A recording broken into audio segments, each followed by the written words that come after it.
부활절은 기쁜 날입니까? 슬픈 날입니까?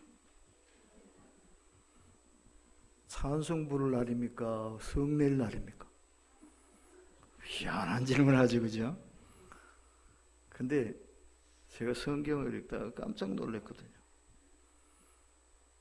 예수님이 부활하셨는데 성을 내는 사람이 있어요.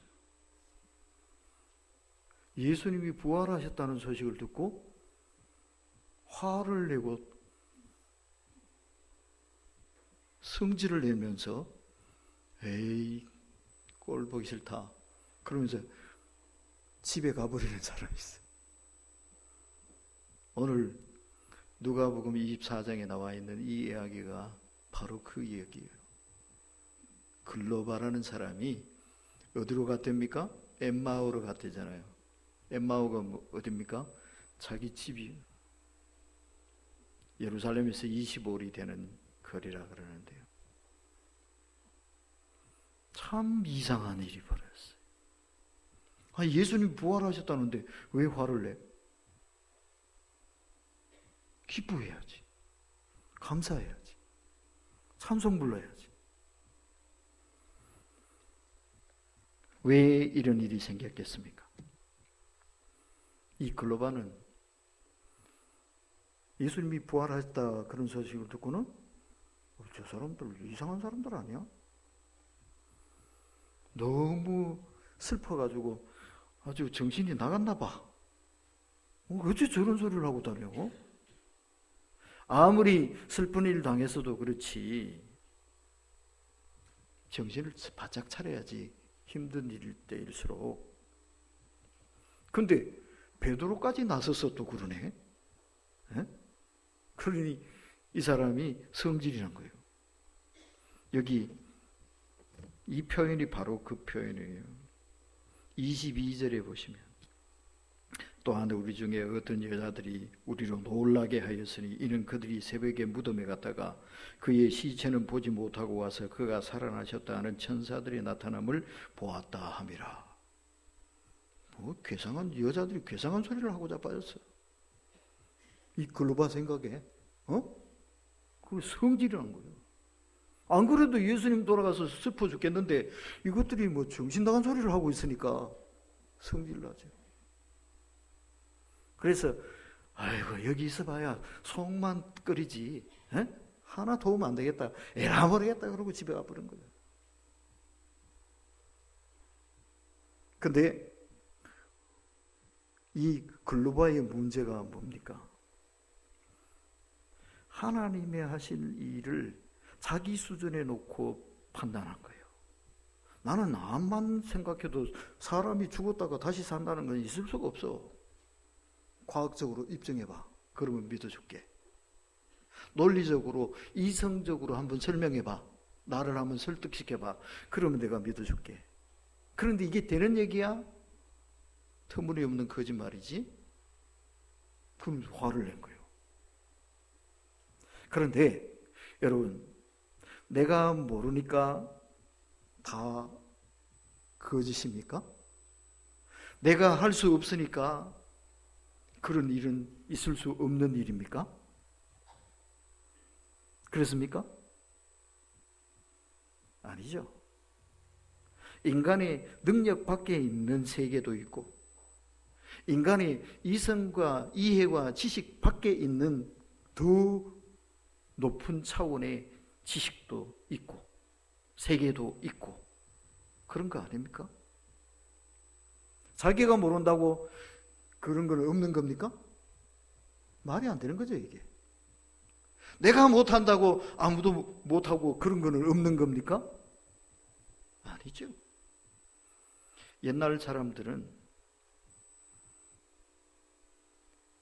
태양이 지구 주위를 돈다고 생각했어요. 왜 그랬을까요? 딱 보니까 그리 보이거든.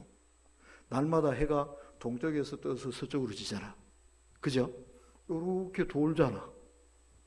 눈에 보이게 그래 보이잖아. 요거밖에 모르는 거야. 그러니까 그때는 지구는 딱 가만히 있고 태양이 돈다고 생각했어. 근데 이게 맞아요? 안 맞지. 이때 사람들은요, 땅은, 지구는 평평하다고 생각했어. 그리고 저 끝에 가면 낭떠러질 거라고 생각했어. 바다로 배를 타고 나가도 쭉 한없이 나가다 보면 아마 거기는 폭포처럼 떨어질 거야. 이래 생각했단 말이에요. 그래요? 지금은 그렇다 그러면 바보라 그러지. 지구는 어떻습니까? 동그라해. 몰랐어. 그럼 모르니까, 못 봤으니까 그럼 지구는 또 평평해야 됩니까? 말이 안 되죠. 내 능력의 한계를 벗어난, 내 지식의 한계를 벗어난 더 높고 깊고 놀라운 세계가 있단 말이에요. 하나님의 세계가 있단 말이에요. 신비로운 세계가 있단 말이에요. 영의 세계가 있단 말이에요. 이 글로벌은 그걸 인정을 안 한 거예요. 내가 이해가 안 돼. 난 도무지 그거 말이 안 돼. 그러니까 귀에 들어오지를 않아요. 마음에 와닿지를 않아요. 그냥 다 무시야. 정신 나간 소리하고 자빠졌어. 이거밖에 못하는 거예요.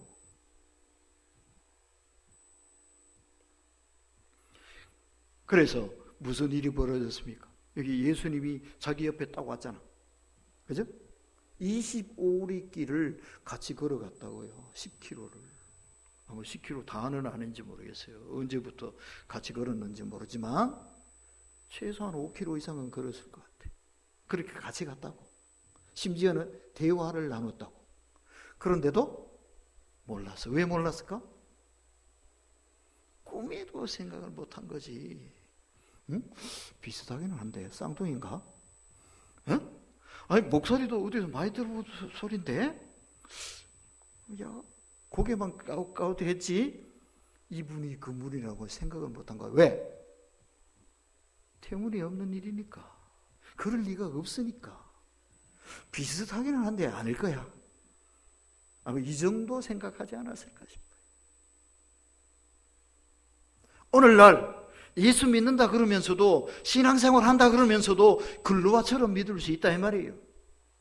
그래서 나를 한번 설득시켜봐요. 나를 한번 깨닫게 해봐요. 그럼 내가 믿어줄게. 깨달아지면 믿겠대. 그런 사람은 언제쯤 믿을 수 있을까요? 아마 죽어도 못 믿을 거예요. 그래서 뭐 해야 되느냐? 여러분 안 믿어진다고 그런 건 태문이 없다고 그러면서 성내고 낙심하고 쓰러지는 대신에 먼저 뭐 해야 되느냐? 먼저 믿어야 됩니다. 믿기로 결심부터 하십시오. 내가 하나님이 살아계시다고 믿겠습니다.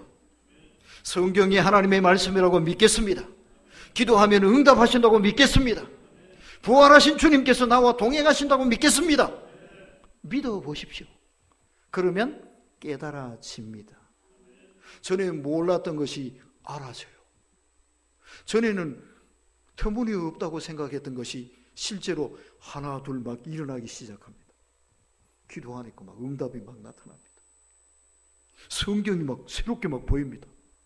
전에도 한번 읽어보긴 봤는데 그때는 뭔지 몰랐거든요. 그런데 막 우와 감동이 됩니다. 무엇에서부터 이게 시작되는지 아세요? 믿음에서부터 시작하는 거예요. 믿지 못하면, 믿지 않으려 하면 그 사람한테는 부활이 아무 의미 없어요. 예수님 부활하셨어요. 자기 앞에 와 계셔요. 자기와 함께 하고 계셔요. 그런데도 모르잖아. 그런데도 부활은 없잖아. 왜? 예수님이 부활 안 해서 그래요? 부활하셨어요. 살아 계셔요. 그런데 나는 못 믿겠어. 그런 사람에게는 부활은 없는 거예요. 믿으면 거기에서 하나님의 역사가 시작되는 거예요. 부활이 우리의 능력이 되어지는 거예요. 부활하신 주님이 우리 삶을 이끄시는 그 은혜와 능력과 축복을 누리며 살게 되는 거라고요. 누구에게? 믿는 사람에게. 믿어야 합니다. 믿겠습니다 하고 나가보세요. 다 이해가 됩니다. 그리고 전에 몰랐던, 전에 경험하지 못했던 놀랍고 신비한 일들이 막 이루어져 나가게 됩니다. 이제부터 믿음으로 이 하나님의 축복을 누리며 사는 새로운 삶을 시작해 보십시오. 부활하신 주님을 부활하셨는데도 불구하고 울고불고, 오히려 부활하셨다는 소식 들고 더 성질내고 분노하고, 이게 뭡니까 이게? 그러면서도 이게 뭐 제자입니까? 제자라잖아. 성도되잖아. 믿는 사람이래잖아. 예수님 따라다녔다잖아. 근데 이게 뭐예요? 이게 뭐 믿는 사람입니까? 믿음으로 반응하고 믿음으로 순종할 때 비로소 부활은 우리의 것이 됩니다. 기도하겠습니다. 하나님, 믿음이 없어서 부활하신 주님 옆에 모시고도 알아보지 못하고, 주님이 부활하셨다는 너무 놀랍고 기쁜 소식 듣고도 오히려 짜증내고 불평하고 낙심하고 분노하고 참 의의없는 일을 봅니다. 이것이 우리의 모습은 아닌지 주님, 저희를 불쌍히 여겨 주시옵소서. 믿음의 눈이 떠지게 하시고 믿음으로 하나님의 말씀을 받게 하시고 믿음으로 하나님 앞에 무릎 꿇게 하시고 믿음으로 예배하게 하시고 믿음으로 성경 읽게 하시고 믿음으로 순종하게 하셔서 부활하신 주님과 동행하게 하시고 부활의 능력을 누리며 살게 하여 주시옵소서. 예수님의 이름으로 기도하옵나이다.